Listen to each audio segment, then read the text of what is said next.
We are recording. That's great. And just for the sake of the recording, just to say that we are recording this session. If anybody doesn't want to be featured in the recording, then feel free to turn off your video or change your name. So welcome to our third meeting of the Welsh Allotment Forum. My name is Nick Perkins. I am one of the joint Wales managers with Social Farms and Gardens, and I'm going to be chairing today. I've also got quite a number of my colleagues in the room, most who have got included Social Farms and Gardens in their names as well, just to let you know. So those people are going to be assisting me.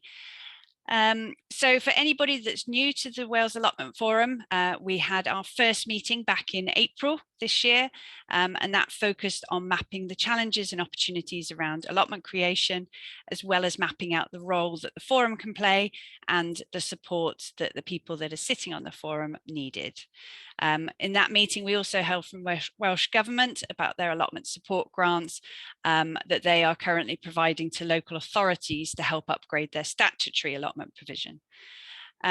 Our last meeting, so the second one, was in July, and we responded to your comments about local authority officers being quite difficult to contact. So as a result, we heard from a number of organisations focusing on Blaen y Gwent as a local authority area. And those organisations were helping to create and regenerate allotments in that local authority. And we had a presentation from Caroline Matthews from Blaen y Gwent Council explaining how supporting allotments is actually only a tiny part of her general job role. So we were sort of looking at her role and all the challenges that she's got to try and juggle. So today we're briefly going to have a look at some financial support that's available through our Resilient Green Spaces programme. There'll also be an opportunity for some small group discussion about allotments in your area, and then we'll hear from an allotment site in Bangor around composting loos and the permissions and the process that they've gone to getting that installed. But first, we would like to understand a little bit more about who is sat in the room. So I'm going to hand over to my wonderful assistant, Barbara, from Cardiff University. Cardiff University is supporting Social Farms on the evaluation side of this project, but she has offered to use a tool that they have called Menti, just to do a bit of a poll to find out who's in the room. So Barbara, can I hand over to you? Thank you very much, Nick, for a wonderful introduction. So I'm going to share a link for Menti into the chat, as well as I'm going to share my screen. If you're not familiar with Menti, I can talk you through it. If you just click on the link, it should open in a new window, and then you put in a code.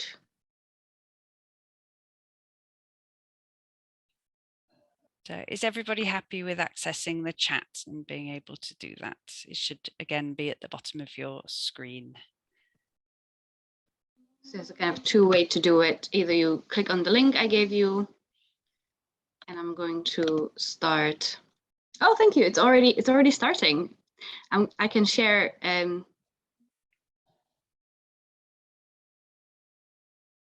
my screen. Oh, I might need to make you a co-host. Hang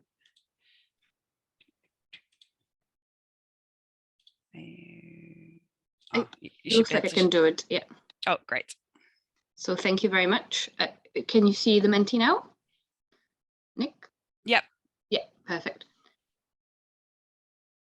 So we've just asked who you are, where you're from. So landowner and farmer. So we've got one person that's answered so far in the room. People from an allotment association on land that they don't own. We don't have anyone at the moment. An organisation that supports growing food initiatives. We seem to have 7, which is great. Oh, and then no one from housing associations. And 4 people from local authority or government organisations, and 1 person that's here because they're just interested in representing themselves. So that's great. So I can, as another 2 questions, because we also would like to know not only who's in the room, but why did you come? What do you hope from attending today? So that's a free for all. You can type in whatever you want.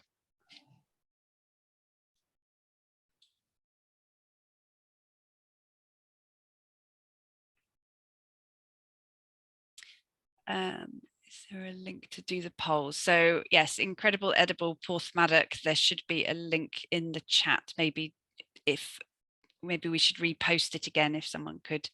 Oh, perfect, Anne-Marie, thank you.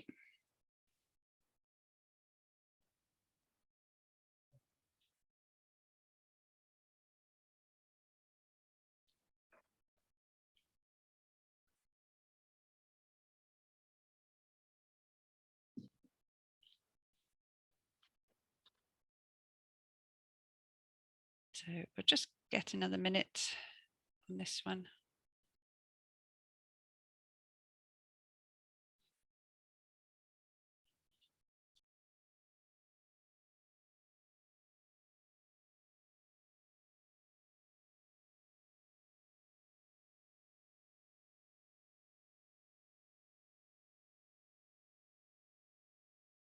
Thank you very much. So that seems to be ideas about kind of sharing learning between projects across Wales,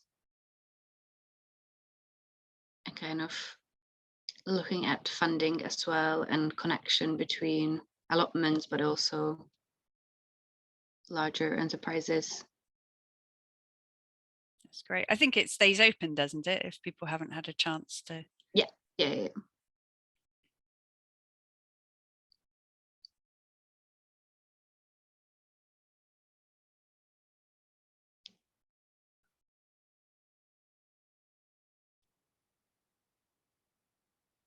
Great, I can see there's also a little countdown that 10 people have responded.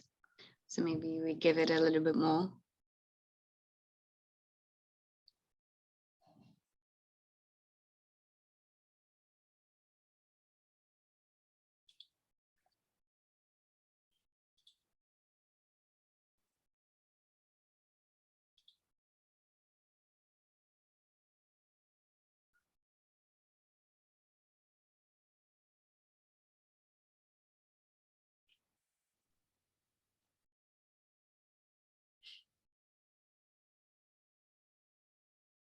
Also, somebody pasted in the chat, and I've just posted that into Menti. So if other people aren't comfortable with using Menti and you'd like to paste it into the chat, I can pop it into Menti, that's fine.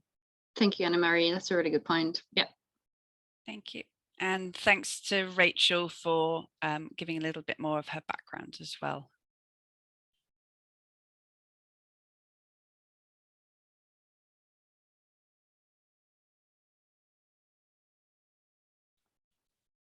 So I think we are probably ready to move on. Yep.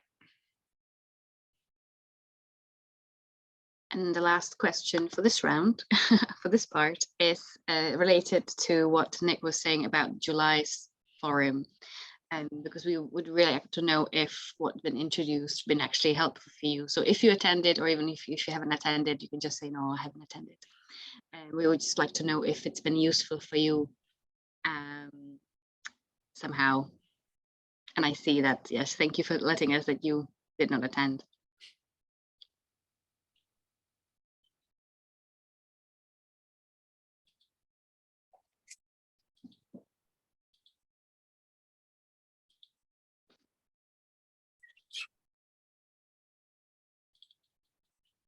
Oh. Well, it's lovely that we've got so many new people today.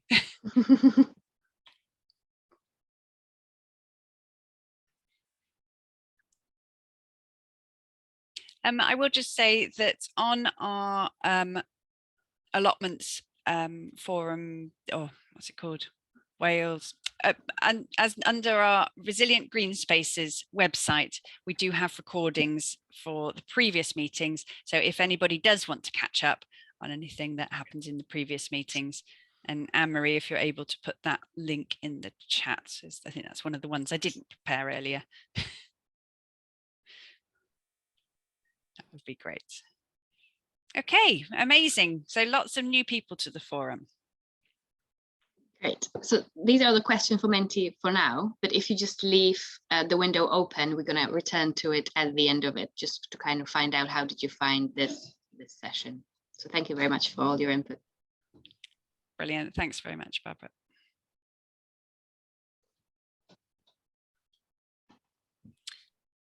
Perfect. So we're going to just kick off with a few bits of information from me and feeding back on some of the things that we've talked about in previous meetings. So one of the polls that we had in the previous meeting was asking whether a closed Facebook group would be useful to help support the forum. 75% of attendees said that it would be helpful to have a Facebook group. 19% said that they weren't a Facebook user, so it wouldn't be useful to them, and 6% said that they didn't think that it would be a useful way of sharing. But we thought that as 75% said it would be a useful tool, then we have now created a Facebook page.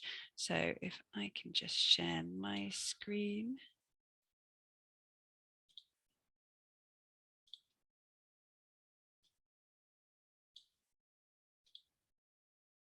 There we are. Can you see a Facebook page now? So we have created Welsh Allotment Forum. And then they've got the Welsh translation. We put Wales on because we were finding that people were struggling with the fact it was just down as Welsh. So the concept of this page is going to be, again, responding to some of the things that you were saying that would be useful. So that is helping people to make connections that benefit each other. Some people wanted to talk to people in their same region, and some people wanted to talk to people in different local authority areas. It's an opportunity to share good practice, funding, updates, and any training opportunities that come up. And it's also an opportunity to ask for help and signposting. So Anne-Marie, are you able to paste that into the chat? Perfect. So that the link for that Facebook group should appear in the chat as if by magic. We felt that it was a good opportunity as well to offer some continuity outside of the meetings, because currently we're meeting on a quarterly basis. So just to have a little look at what's there at the moment. So we've currently got 19 members. I posted a link to a Welsh Government resource that Social Farms and Gardens had some input. Well, we wrote and revised this document. So this is a support guide for growers and growing groups around allotments and community growing. Sarah, who will be joining us in a little bit, one of my colleagues at Social Farms, she's been posting some progress around creating compost toilets at Nantiporth community allotments in Bangor. So again, she's going to be giving us a bit of an update on that later on. And then we will continue to post links for these meetings and any training and things that we're starting to create. So the purpose of this group is for like-minded allotment people to share their thoughts, questions, pictures, funding queries, etc. We can help the support of new allotments or the development of a current site. Check out us on our website. So there we are. Right. So I will just swiftly move on to the next part of our agenda, unless there's any questions specifically on the Facebook group. No, but feel free to put them in the chat if you would like. There we are. So I just wanted to share this update quickly. If I can just find my notes page. Here we are. Right. So a couple of updates, again, responding to the things that you've said in previous meetings. We had a question on would training on how to find of how to find and apply for funding, how to set up a group, and allotment creation skills be useful. And 94% of the participants on this group said it would be. So we've responded to that by scheduling in 2 in-person events. One is on Tuesday, December the 6th, from 10:30 till 4 o'clock at the Nantborth Allotments and Community Orchards in Bangor. And the second event is the day after in South Wales in Bridgend at the Badgers Brook Allotments. So this day will be free of charge training day. It starts with the site visit, and after a good chat we will move on to a lunch that will be light lunch that will be supplied, and an afternoon session which will include a presentation and a question and answers session. The types of hopefully, again, as if by magic, Anne-Marie will be posting some links to be able to register for those free training events in the chat. The types of topics that will be covered include basically as much as we can think of, and we're quite happy to take requests if there are other specific topics that people would like. So it's including information on leases and licenses and planning permission, water, biodiversity, how to fund the setup of your site, different kinds of management, tenancy agreements, and engagement.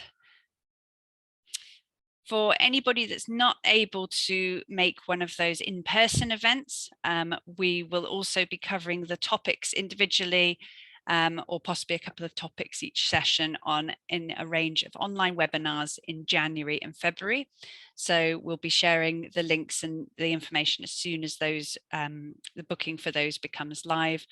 We'll also be offering a landowners event to explore opportunities and give ideas and share good practice around how allotments can be provided for the community, looking at opportunities as well for setting up community orchards, providing land for startup horticulture enterprises and other opportunities. So again, we're hoping to schedule that event in, probably an online event, towards the end of January.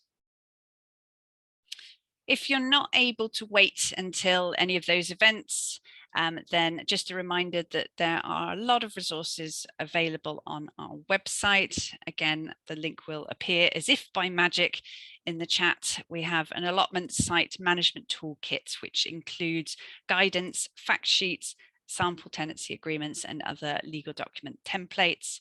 And then they'll also our Allotment Site Management Toolkit also has a link for the piece of Welsh Government publication that I shared earlier and spoke about on the Facebook page. And then just a quick funding update from us and our Resilient Green Spaces project. We are moving very swiftly, or what feels like, towards the end of the project in June 2023.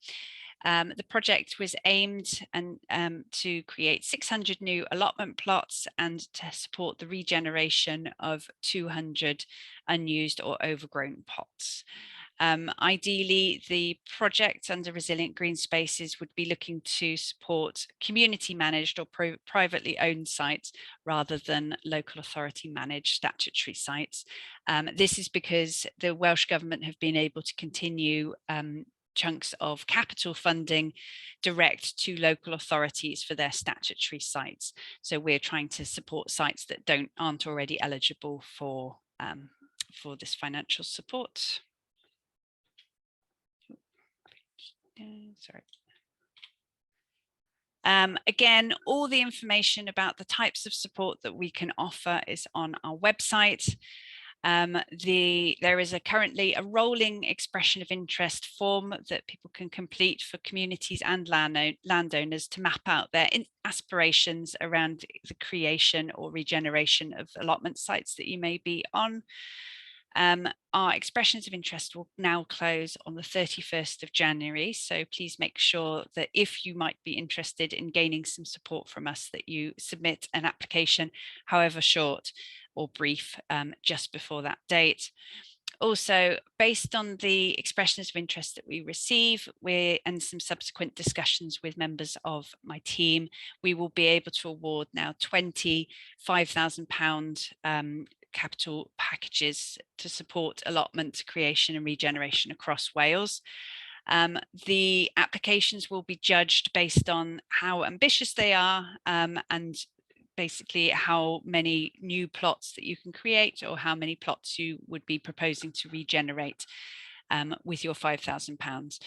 If after the EOI stage, the expression of interest, we feel that you're one of the sites that should go forward and receive that money, we'll be asking for a wish list or a contractor quote for the types of work that you'd like done. So the money could be spent on improving paths, security, installing water, anything that's going to help improve the sustainability of that site and sort of regenerate and ideally create a few more plots. I'd just like to highlight that the support that we're giving out, we would be paying for the bills effectively directly, so no bank account is required. That's it from me.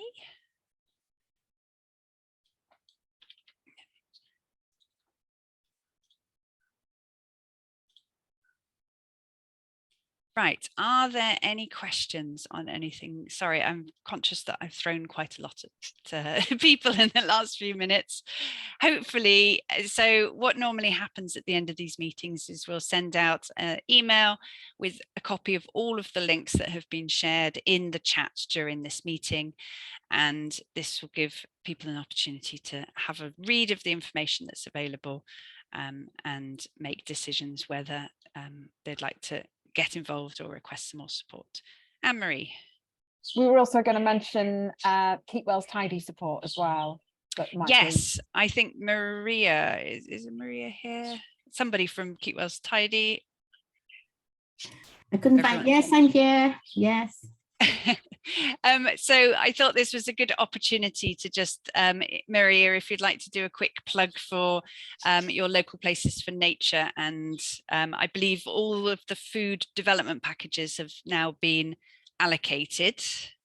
Sorry, yeah, so the local places for nature packages is a project that we've been running for, I think it's in its third year now. So we offer applicants a food development package or a wildlife development package, but we also have the starter package, which are much smaller, meant as a starter, and they come as food and wildlife too. And the applications process has been a little bit complicated this year because we went online, but paper applications can be made, and we have a designated website to it. So all the food packages have gone. Unfortunately, they were incredibly popular this year. So I'm hoping that they're gonna, we might have proportionately more food packages available next year.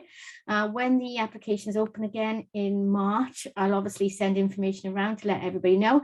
But they basically include about £6,000 worth of gardening equipment. So it's enough oak sleepers to build 3 large raised beds. They are good quality oak sleepers, 9 tons of soil, a shed, a greenhouse, a water butt, some fruit trees, all the seeds plus fresh food as well to grow, the support of a project officer to install this and get it placed on your site.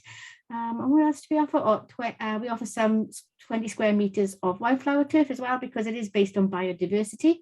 And then we've got the trained staff to help you install it. So these will be open again now in March. And like I say, it's been really, really popular this year with everybody interested in food growing. I mean, basically, it's an allotment starter kind of thing. It can go anywhere. It can go on grass. It can go on hard standing. It can go on a hill. You can go down a hill, so they're very, very flexible packages as to where they go, as long as they meet the requirements, like the basic requirements in the application process.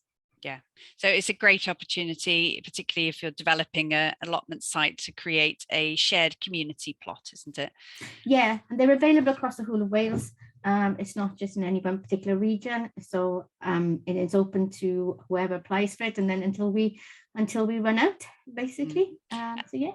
Do you know, Maria, if there's any of the starter packages still available? Yes, I believe so, yes, because I know RCT, I'm the project officer for Rhondda Cynon Taf, so I specifically cover Rhondda Cynon Taf.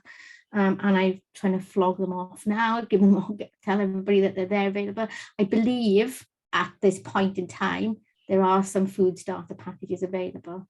Yeah. I believe. And there's also a small wildlife package as well, isn't there? So Yeah. I think it would be great if sites would consider having, if they've got a little edge of a plot or something that they can have as a pollinator patch, then the Keep Wells Tidy starter packages would be brilliant. We've just done some training, actually. I've just done some training with our own officers to get that message across, that the wildlife, the importance of wildlife and pollinators attached to food development, and how some, certain vegetables or fruit rely on pollinators to reproduce. So yeah, that's also a good idea. They're not necessarily just has to be all about food. You have to have some kind of biodiversity on the site, which is why our packages offer the wildflower turf as well. You also get I think it's about 25 wildflower plugs. I tend to get all the wildflower sites. I think I've only had one food given to me, but we've also got the orchard packages this year. So we've given away 20 orchard packages, which are 10 Welsh native fruit trees. I think it's pears, apples, and I'm not quite sure where else. And they have gone out across the whole of Wales. Again, we've got 3 in RCT alone, and they are there as well. And hopefully they've been really successful. We were oversubscribed, so they'll be available next year as well. Yeah, thank you very much, Maria. So hopefully Anne-Marie has been busily putting all these links, particularly for the Keep Wells Tidy starter packages, like we said, which is still available for groups to apply for. So if I can come to Rachel, thank you for your patience with your hand up.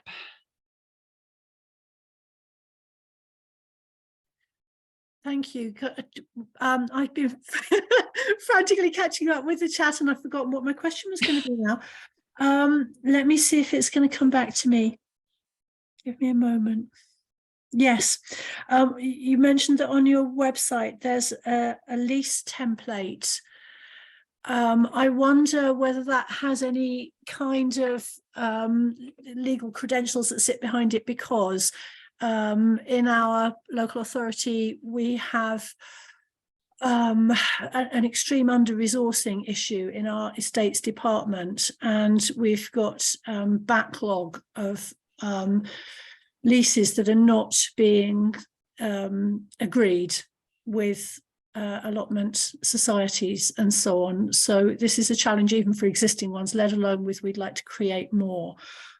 So I wonder if that template might be something that could help us to speed up the process, but it would need to be, we need to be able to back it up by saying, this is robust, it's been trialed, it's been evidenced, or something like that. Would you think it might tick that box? Yes, I do. I think it's been used very successfully for quite a number of years, and we have taken legal advice on it before.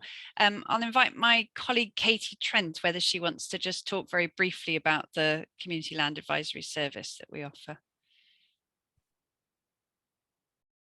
Yeah, hi. So I'm part of a small team with Lucy Taylor, and also both Sarah and Lisa also provide advice to do with leases and licensing and also planning. And we do have quite an extensive resources on our website, but also if you email me specifically, Rachel, we were in touch previously, weren't we, at a session some weeks ago.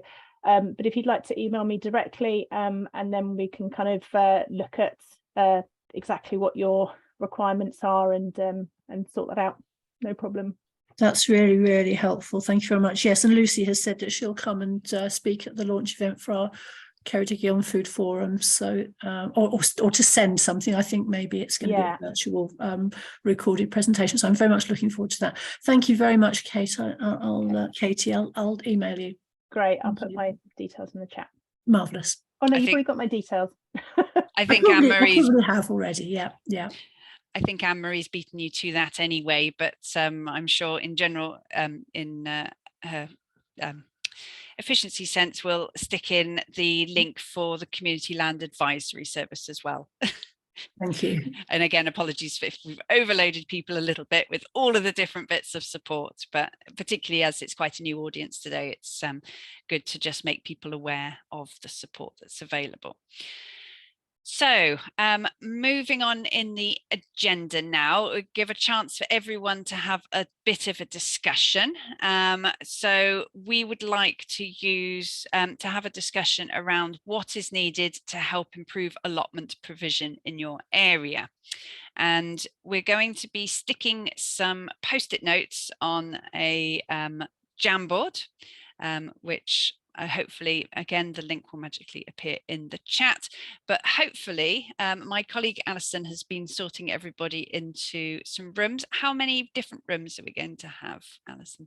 Four rooms. So you'll be divided into one of 4 rooms, hopefully with someone from Social Farms and Gardens who can support everybody with putting our ideas and thoughts down. But we're going to have 15 minutes in the breakout room. So if we can sort of come back together by about 20 past would be great. So you, as Alison sends us into breakout rooms, you should get an option to click to join straight away. I think otherwise, if the timer counts down, it will automatically put you in that room. So, okay, we'll go into breakout rooms.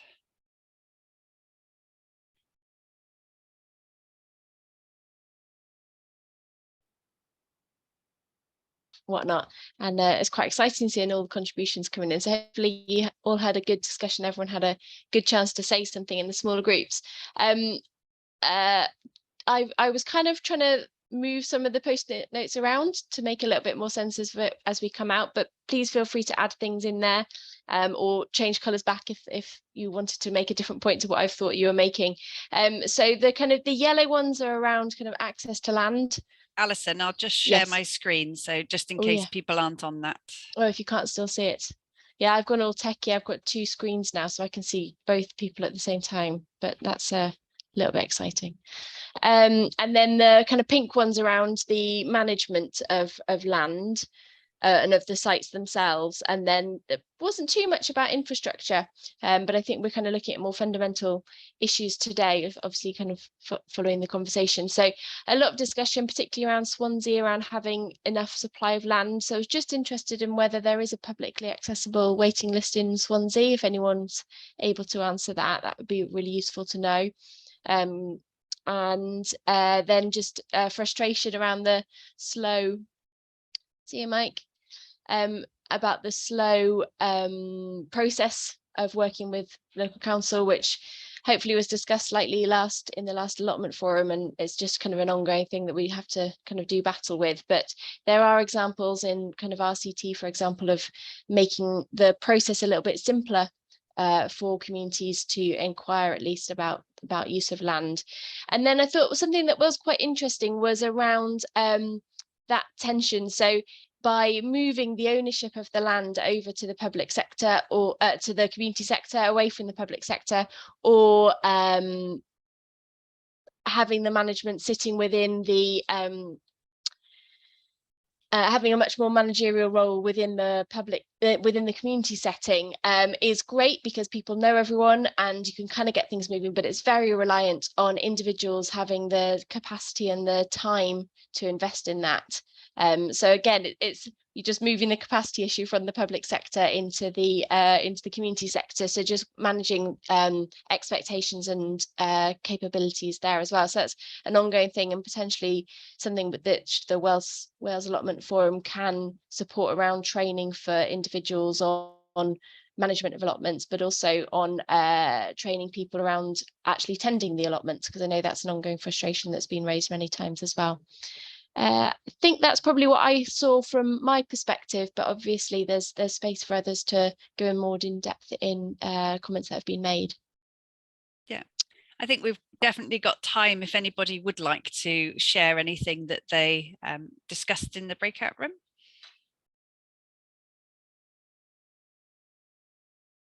No. Okay, and are there... Sorry, I'm having technical difficulties to keep going bigger and smaller on my screen. Can I just share something I didn't get a chance to say? So Yes. Obviously we work with lots of different allotments, lots of little community groups all over, and I find that it's so for example, with our starter packages, we go in and install them. Unfortunately, part of our funding, we don't have time to do any aftercare program. It's like it's where do they go from there? I mean practical growing advice, you know, it's almost like they need a mentor in that. It's like, oh, they got these beds, they got the soil, and we do the best we can, but our project ends there. Unfortunately, even though we have got the knowledge to pass on, we don't have the allocated time. So for my groups, it's that mentor or hand holding afterwards, you know, to then, right, we've got this, there's your instant garden, and then that hand holding to take them on further and get them growing. Our project, hopefully next year we might have a little bit of funding to go back and visit sites, but at the moment we don't. And there is no one in RCT who actually has, like, or very few people who has a horticultural background. There's a lot of people who do it, but they're actually not horticulturally trained, and that's not really their brief to go in and do that. And that's the biggest problem I find my groups come across. And I work with quite a lot across the whole of RCT. And I always get questions like that. Can you spare an hour to come out? And unfortunately, we don't have a project that covers my time for that. Yeah, there are a few mentoring programs. Lisa, I was just going to ask specifically, actually, regarding RCT, would Interlink be appropriate for supported mentoring? The actual practical growing. I mean, our RCT, we work with RCT to apply for them for funding, but they're purely, you know, it's the actual practicalities of growing that they need the advice for. We have the Grow Rhondda project, which is totally overstretched, bless them. But that seems to be, that middleman seems to be missing. You know, we get them started, we get them up and running, but it's just taking them further into practical growing is what's missing. Keir? I think there's probably some support available from Interlink RCT, because I'm just sorting out getting support to a local comprehensive school to me that's just been awarded a food development package, but they've got very limited growing experience. So because they're a school as well and they want to link it in with the curriculum and make sure the maximum number of students are going to access the garden and use it for useful kind of educational purposes, and they want to come up with a bit of a plan going forward to find out how they can link it in with the curriculum. So I'm just trying to sort out a peer mentor through Interlink who can go out there and provide that for them. So they'll have something, they'll have a bit of a plan going forward, but obviously the ongoing support isn't going to be there. They're not going to be able to go every week for the next 2 years or whatever, but it'll give them a bit of a grounding and have some initial training with the teachers. But the only barrier with that is that Interlink can't provide support direct to schools. It has to be to community groups. So the school are now looking into setting up a community group that's going to be made up of teachers, pupils, local parents, or anyone else in the local community. As long as they've got that community group set up, then Interlink can provide that group with the support, but not directly to the school. So it's worth looking into. I can't promise anything because I'm a peer mentor with Interlink, and we've also got a field worker through SF&G, Derek, who's very experienced with working with schools and horticulture, because he was a tutor for 33 years at Bridgend. So he's the one that I'm planning to send out there. So it's always worth asking. And if anybody wants to ask me about that and see if I can refer them in, if Anne-Marie can pop my email in the chat, that'd be great. And somebody can just drop me a message and just say, I'm interested. Can I have more details? And we'll go from there. So that's just RCT, isn't it? So just RCT, yeah. Can I bring in Katie, who put her hand up just before Sarah? Just to say, we also had a reflection in our group about training generally on allotment sites, be that sort of local authority run or sort of private run, and just sort of trying to support people who are new to the journey of allotment growing, and no conclusions about it, but it was just a reflection that that Kay observed really, and it links in with other sort of ongoing support. So people might they might finally get off the waiting list for an allotment plot, and then they end up with a lot of, and they don't really know what they're doing with it. They don't know what to do. And I know it's a journey, and it should be everyone's, you know, does it in their own time. But sometimes having a little bit of support, guidance, knowing where to go to get some quick tips to kind of get in there, keep on top of things. Site specifically, you know, would be great, but I should imagine pretty difficult to facilitate. But there you go. Sarah?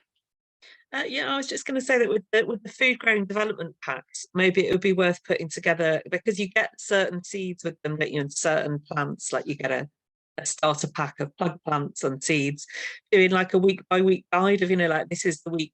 I mean, I still find these useful, like some of the seed companies that I mean, we buy do, seeds from, they have We things do. like this week you can sow your Yeah. peas, whatever. But We do, but buy I like think a people video want- through the yeah. season. I think it's great, but they can find that on like the Harrods Gardening's website as well. Yeah. It's a brilliant resource, isn't it? Even though it's meant for children, it's a brilliant like growing resource. But they just want hands-on, you know, they especially in schools, you know, because of the time constraints. Yeah. A lot of them just want the hands-on training.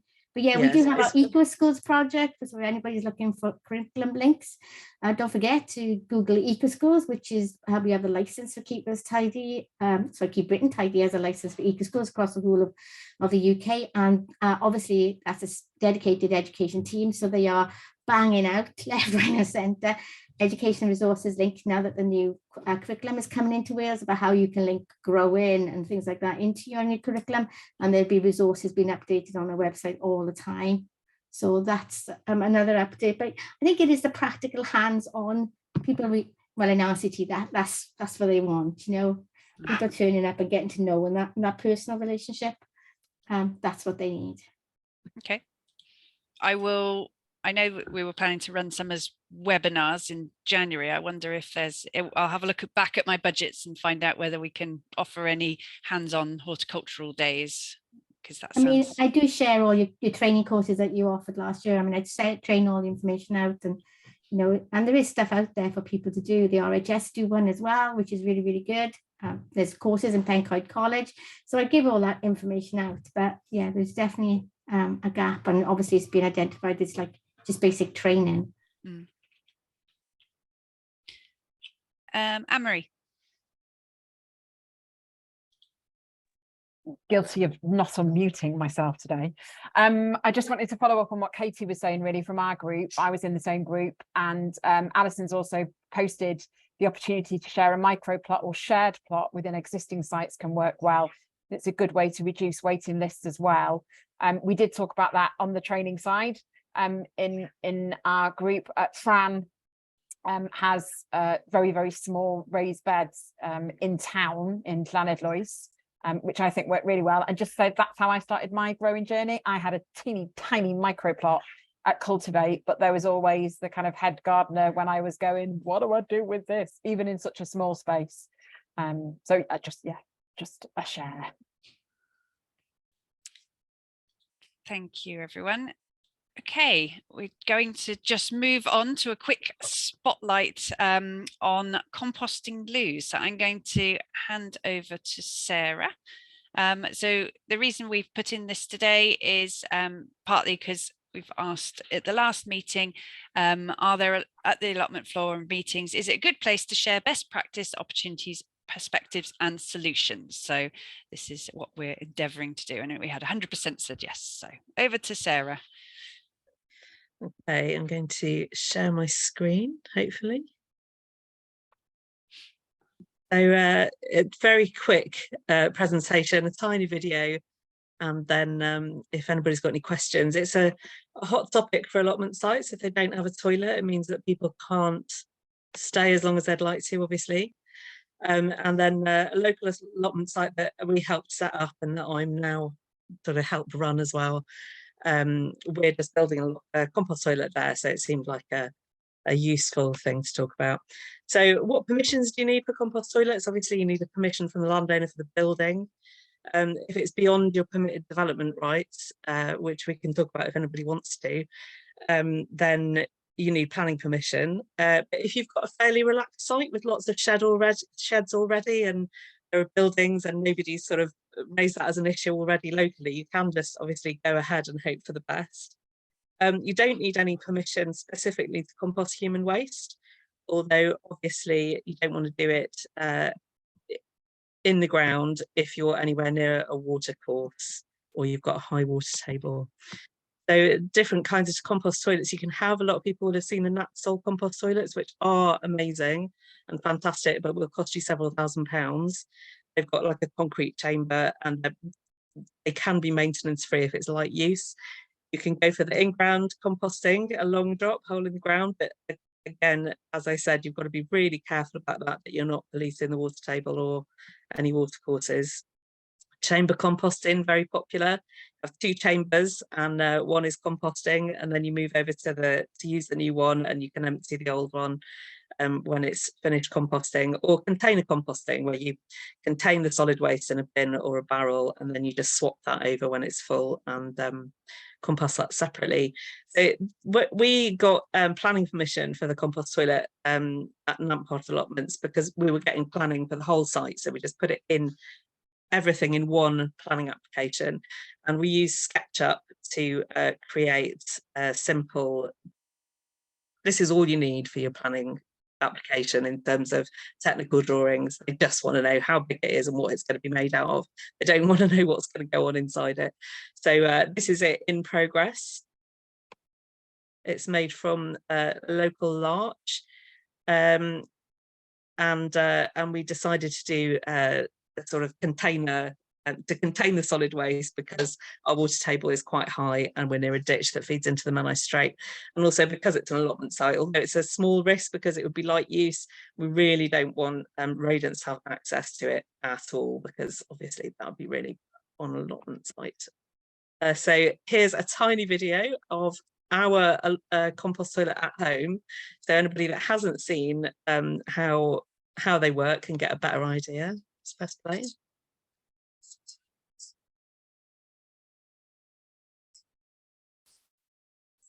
There's no sound, Sarah. Oh, oh really? Oh no, that's terrible. Yeah, if you go up into the options for your screen share, you should be able to enable sound. Okay, so or you could pause the video. Yeah, so hang on. Screen sharing. You are screen sharing. I don't think I can make it do it. It should be on the new share. The bar at the top. If you click view options, it should be on the right hand side in a little black drop down, and then it should say share sound. Share sound. Thank you, Nick. That was very good. So I'll go back to that. Is it working now? Yeah. Yeah. Okay. I'll give you a brief tour of our composting toilet. So as you can see, it's a homemade shed made out of local larch. We've got a ramp to get in because it's raised up off the ground. The water's plumbed in, but it does just go off into the bushes. It's not plumbed into the septic tank. We use sawdust to help the composting process. So if you've had a number 2, you just put a cupful of sawdust on top. So our composting toilet has got a urine separator, and that just means that you don't get any smells, because the solid waste, once it's started composting, it just doesn't smell at all. It only smells bad if it's mixed in with the liquid. And our containment system is a old wheelie bin.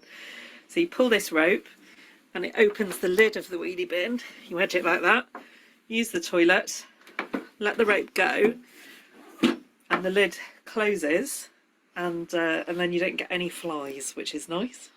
So this is a bin that we've removed, and as you can see, I mean, this doesn't smell at all, and it just composts down in there, and eventually we'll tip that out into a compost heap. We might layer it with some grass, and we'll use it eventually for fruit trees. And old wheelie bins, I don't know about in your county, but in Gwynedd certainly people are quite keen to get rid of the garden waste ones, because the council have started charging to take away garden waste. So this is underneath the compost toilet. There's one chamber that holds the weenie bin, and then the urine is diverted to this straw bale, sorry, and it doesn't smell at all. This is in daily use, and the bacteria in the straw bale just break down the urine, and you can replace that maybe once every 6 months and put it on the compost heap.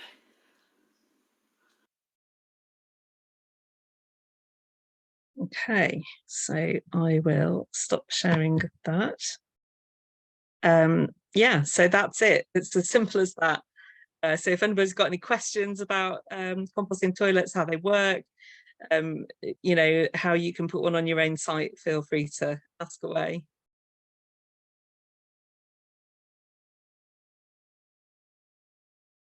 You make it look so simple, Sarah. It is really simple. And you make it look beautiful. It's lovely. I'm very impressed. I love the door, and the concept of the rope and the wheelie bin. It's just exactly the sort of thing. It's lovely to see. Great. Congratulations. Thanks. Yeah, obviously, if you've got a smaller container, because you don't want to go have it raised up so high, you can use a sheet of plastic to make sure that there's no gap between the toilet seat and the container, like in a circle, and then the lid of the toilet seat lid will do the same function as that, closing the lid on the wheelie bin. Is that video available?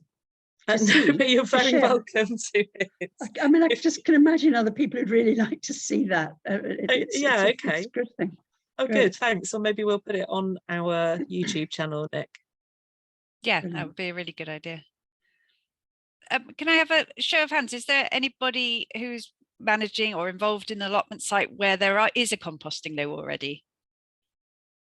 So we've got 1, 2, this is a couple.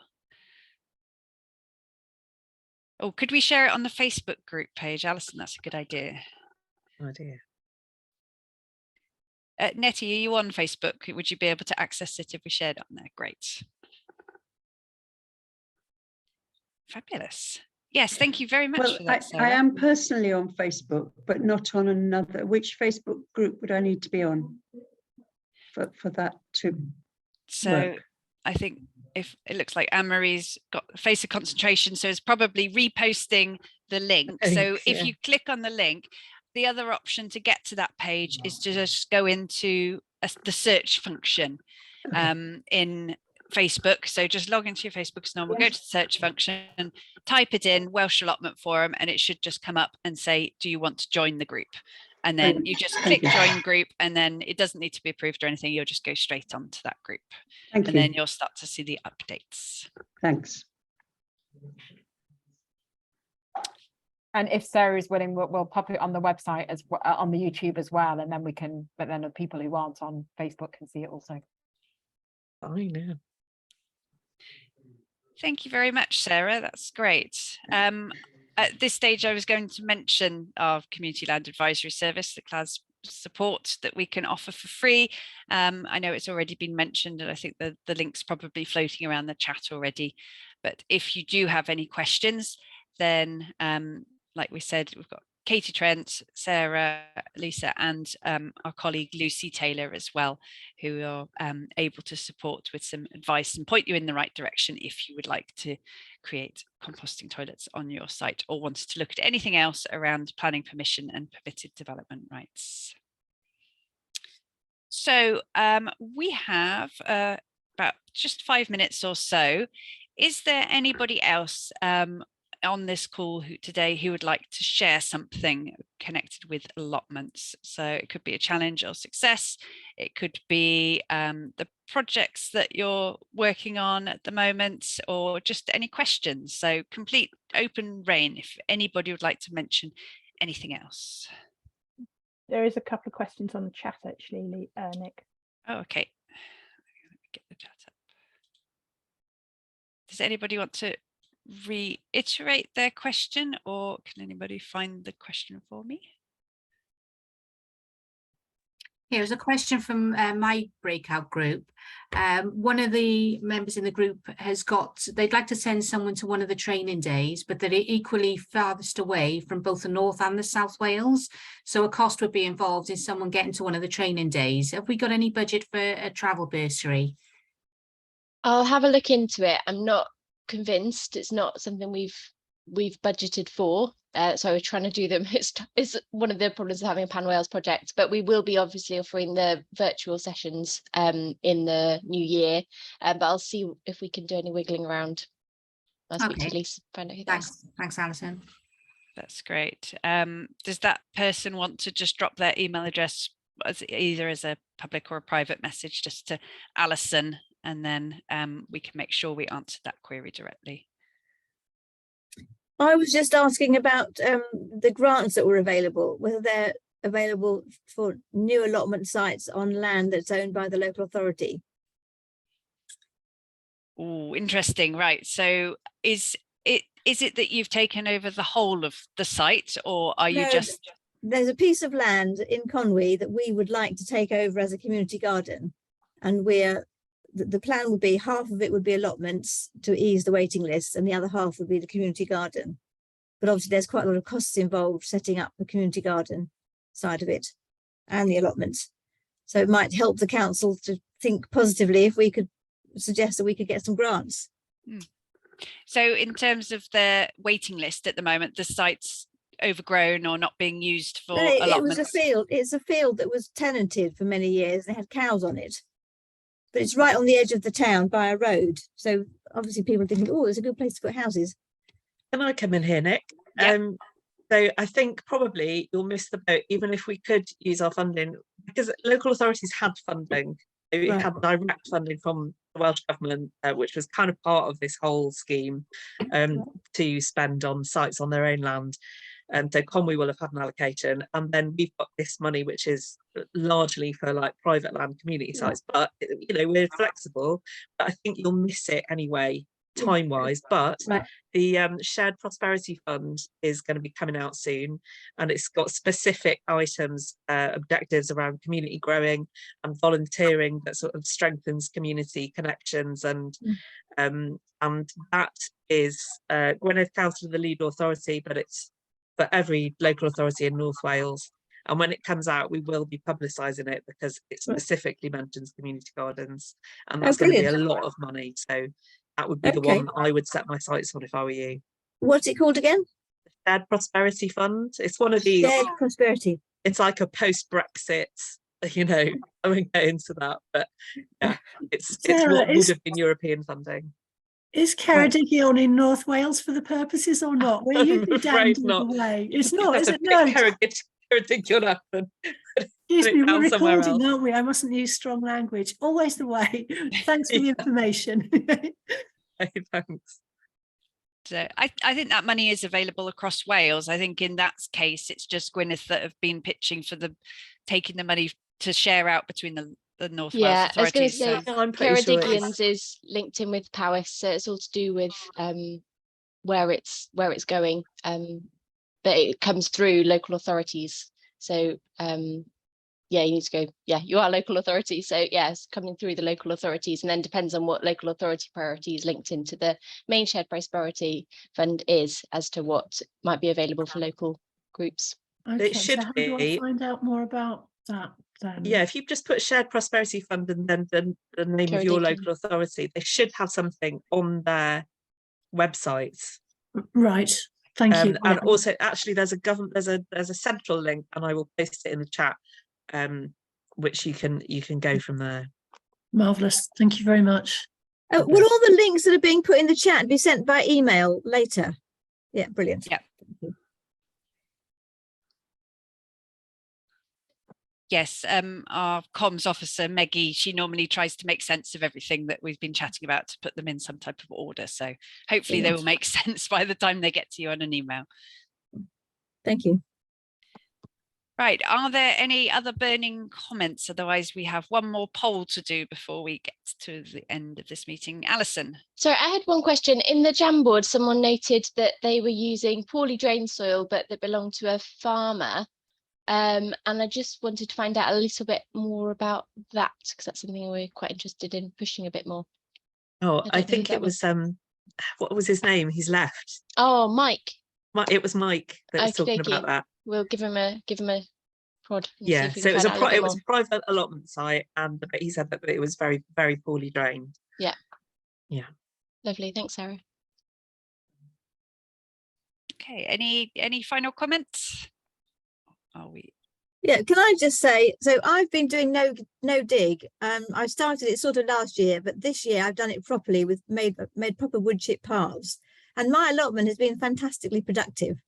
So I'm just sitting there, you know, letting all the little old no, I won't be the other people on the allotment who are sort of slash and burn merchants, as I call them, who, you know, come in every year, dig the whole thing over. There's nothing growing. It's, you know, they just put fertilizer on, but then now their plots are empty. They're empty for the winter, and I've got loads of stuff. You know, all sorts of winter greens, and I've double cropped a lot of the time.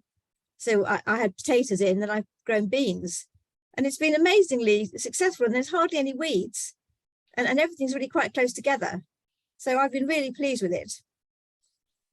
So if anyone isn't doing no dig, please look into it, because it's a really great method. Yeah, big fan here. Yeah. Loads of mulching, using compost and manure mixed up, which has really reduced the need for watering as well. So it's, yeah, fantastic. It's good stuff. I just wanted to say, from a personal experience of that, I've just taken over as site secretary at my allotment site in Pontyclun, and it's been run very traditionally forever. And I've just taken over from a secretary who's done it for 32 years. And it's the same on that site. Like, everybody just digs everything over, covers the whole lot over. But there's one person on my site who has been doing permaculture for probably 14 or 15 years, and he's the only one that fully does it. He's the only one that doesn't have any weeds. His crops are much better, much more productive than anybody else's. And everybody always comes up to him and says, well, how come your crops are good? And how come you've managed it? How come you haven't got any weeds? And he says people don't realise you've got to put the effort in if you're going to go permaculture and no dig, and you've got to have the material there. And he's fortunate to be able to go and get that material. But that's one of the reasons, one of the barriers to why nobody else does it. They can't get that organic material to in a big enough quantity to kind of put it into practice. And the other thing is lack of knowledge. People do things the way they've always done things. So we're trying to change that on our site now. We've set up a Facebook page to share things like that, especially for the newer members as well as the older ones, to say, if you're thinking of covering your plot over this winter, it'll be much better for the soil if you could put down a green manure at the appropriate time, which will hold the nutrients in, stop the water going straight through and reducing the quality of the soil. So it's something I'm personally kind of pushing at my allotment site, and it'd be good if we could encourage more people to do that kind of thing. But people throw away, or we've got a communal compost collection point where the council comes and takes away the stuff people have put in there, and I just spend my whole time rescuing stuff. Yeah, and loads of it's edible. We get loads of edible things, cabbages, cauliflowers, Swedes, all sorts of stuff that people have just chucked out. So such a shame. Yeah. Jeremy. Yeah, I've just been listening into this. I read a book, I put it in the chat there, called Miraculous Abundance. And if you're not interested if you've never heard of that book, I thoroughly recommend that Social Farms and Gardens buy a copy and lend it to everyone. I read it on the train to Manchester and back a few years before COVID, and even though I'd had an allotment probably for 20 plus years by then, I've completely changed what I do, and I've built loads of raised beds and filled them with organic matter. And I'd completely echo the productivity of those raised beds is enormous compared to the soil. Thanks very much for sharing that. I like the photo on the front of the book is amazing. It says 1/4 acre, 2 French farmers, and enough food to feed the world. Definitely sounds like something we should all read. Okay, on that note, and just conscious of time, could I please hand back over to Barbara just to do a final poll, just to get a little bit of feedback onto today's meeting. Thank you very much. So in case you don't have the Menti open anymore, I'm going to pop it into the chat again.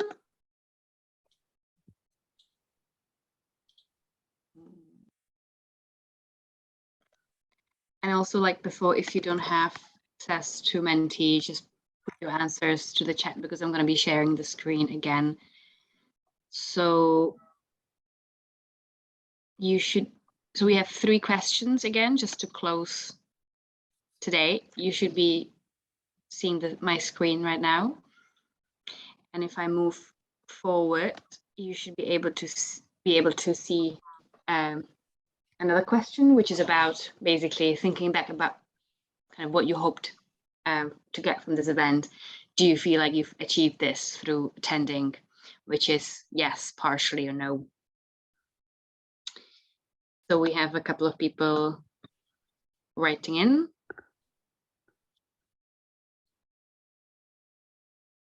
Mostly partially, some yes, some no. I also should have said at the beginning, I'm sure you already got it, but everything you do here is anonymous, unless you post it in the chat.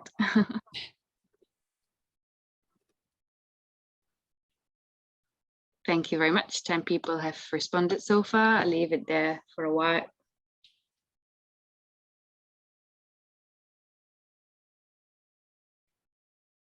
So we have 4 yes, 7 partially, 1 no, 5 yes, 8 partially. Ooh, exciting to see how it changes.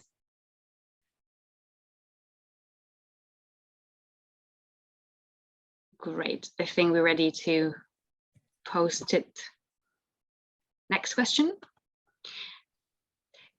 Is there any other feedback you'd like to provide on today's event? What did you find useful, or in terms of timing, communication before? Would you say this one's an opportunity for people to say if they felt that partly met their objectives, could they say what they would have liked to have seen in today's, or whether it's just that the meeting is too short and we can't cover everything in too much detail? Yes, yeah, that's a good idea.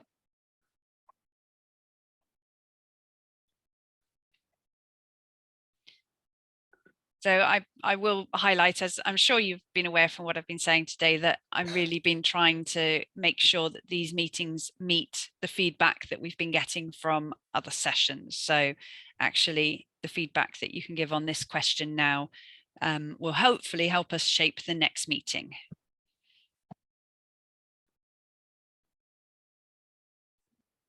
So there's interest in a session about no-dig, similar to the compost loo spotlight. Yeah. And there's also a comment about a group who does not have a land yet but wants to get it, so it's therefore they don't find the session that much useful. Somebody like the connections made, also compost loo stuff, very popular.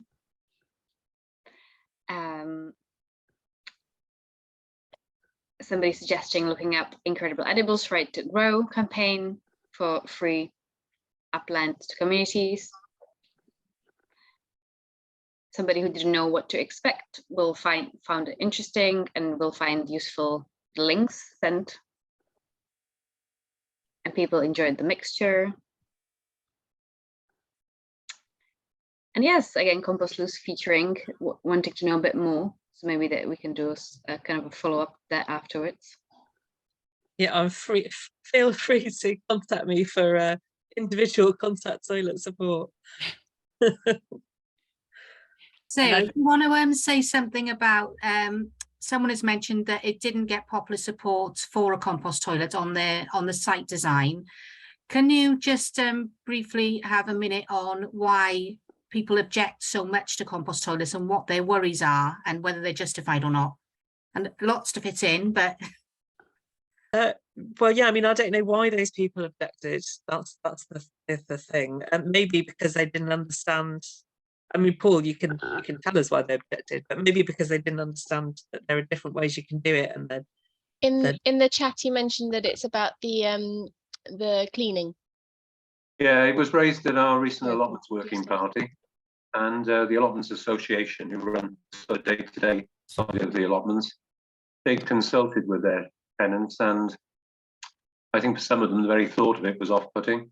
But the key reason for them not supporting was nobody wanted to take responsibility for cleaning the facility. Yeah, so I can totally see why that would be. We had a big discussion about that for the one in Nampod, like who is going to want to empty that container? Nobody. But the thing is that on allotments it'll be mostly liquid waste, I imagine. The straw bale is really inoffensive and full of fantastic nutrients for the compost heap. And if you make your container big enough, or if you're doing it in the ground, the hole big enough, and if it's really light use, you won't actually ever need to empty it, because it reduces in volume so dramatically. It's quite unbelievable. So especially if it's in ground, it will just disappear if it's light use. But yeah, I can totally see why people wouldn't want to get involved in that. But yeah, it's not as much of a concern as people might think it would be. At a small container, obviously, that would be a problem. I just wanted to ask about kind of comparing a compost loo to a non-compost loo. Like, is there the alternatives and the cleaning involved in them? It might be quite useful to have that kind of information. Yeah, I mean, it's the emptying, isn't it? That's really the issue. The cleaning is exactly the same. Well, except you don't have to clean inside a compost toilet. I just wanted to say that obviously there are like different types of compost sloughs, and the one we have on our plot doesn't get, because it's kind of a fancy one. We got a grant for it. It's quite a big one, and it's just in the ground for years and years before something needs to happen. So there are, I guess, different approaches, but obviously it is more pricey. Yeah, that's it. That's probably a natural one, isn't it? It's a big concrete chamber, and it's light use. You literally never need to empty it. Yeah. So it's 12 o'clock now. I have no problems if people want to stay and talk more about composting loos. There is one more question, but I would like to say thank you to everybody for attending today's meeting. And the email that we send out with the links will include the dates for the next meeting. We've got Thursday, the 12th of January as a provisional for the next meeting. So thank you very much, everyone. Everyone, bye. Thank you very much. Thanks. Bye.